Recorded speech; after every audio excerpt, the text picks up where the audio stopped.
ये 2 दिन की जिंदगी है, रात और दिन की जिंदगी है भाई। घमंड नहीं करना है भाई। काबा जान तो मोर जोरे पीरित माया लेना दादा ध्यान दे देना ध्यान से जरूर दहा पीपा टोला गामा तुम्हारा यादे हो जरूर होगा। सही बात, झूठ तो नहीं बोला था। एकरे कहा था ना दादा का दागा जाने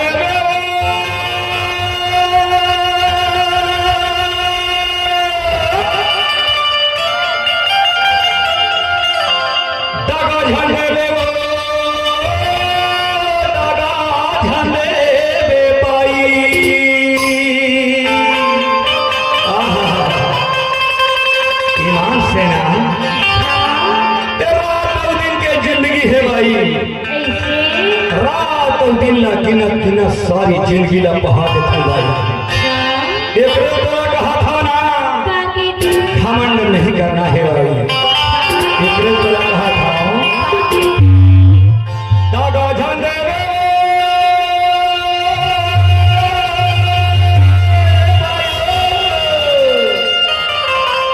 दादा झंडे दादा झंडे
तय तो माया वाले हो बे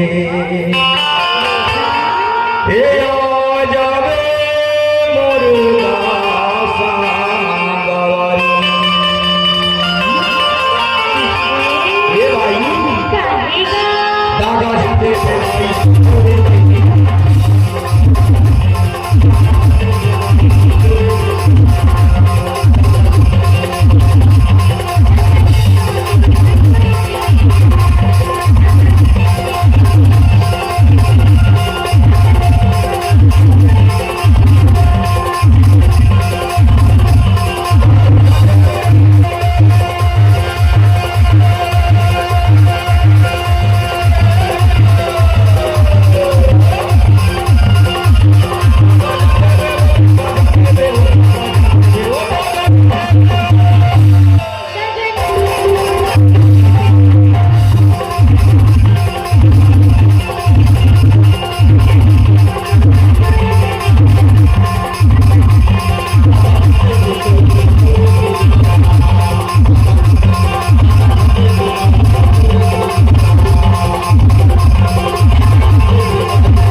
अरे आज तक है पीपर टोला गांव में आए हंस रहे।